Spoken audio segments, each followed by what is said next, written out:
नमस्कार। सुनाता दीनकान बुद्ध याद की ओर से मैं कवि विद्यार्थी अमर आजाद। आइए देखते हैं प्रारंभिक पाठशाला कवि अमर आजाद यूट्यूब चैनल में। मित्रों, मानव ही दुनिया में एक सबसे अधिक शक्तिशाली जीव है, क्योंकि इसने आकाश पाताल सबकी खोज खबर करके इतनी सारी सुविधाएं हम लोगों को जुटा दी हैं। और इतना ही नहीं, कहते ज्ञान भक्त और कर्म के द्वारा तो भगवान को भी बस में कर लिया है। हम आपसे सच्चा प्रेम करते हैं और आपको भी सच्चा प्रेम करना चाहिए, परमात्मा ने कहा है। क्यों? परमात्मा ने कहा मैंने प्रेम से ही तो आप सबको उत्पन्न किया है। और हमारी स्थिति सुधारने के लिए राष्ट्रीय हो, सामाजिक हो, आर्थिक हो, सामाजिक कोई भी हो, उसके लिए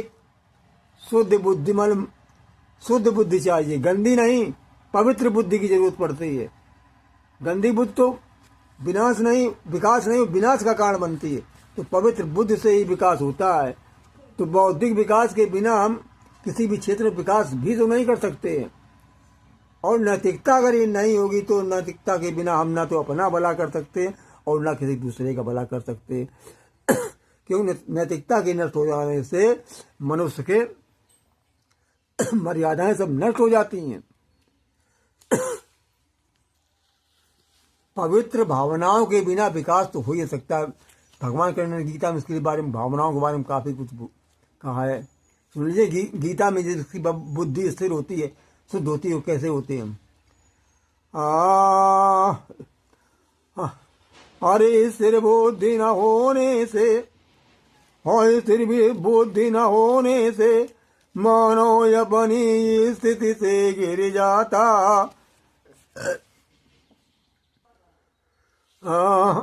अरे स्थिर बुद्धि न होने से मानव अपनी स्थिति से गिर जाता। हाँ, बुद्धि स्थिर बुद्धि न होने से मानव अपनी स्थिति से गिर जाता। चारों ओर मुसीबत से आजादिया हमारे वो घिर जाता। जिसकी बुद्धि स्थिर होती है, जिसकी स्थिर बुद्धि वालों की हम तुमको बात बताते, वे अपनी क्रियाकलापों में रीत नीति अपनाते। दीनहीन दुखी गरीबों को, गिरे हुओं को ऊपर सभी उठाते, और लेकर चलते साथ सभी को, ना भेदभाव फैलाते। ऊंच नीच की धारा में वो कभी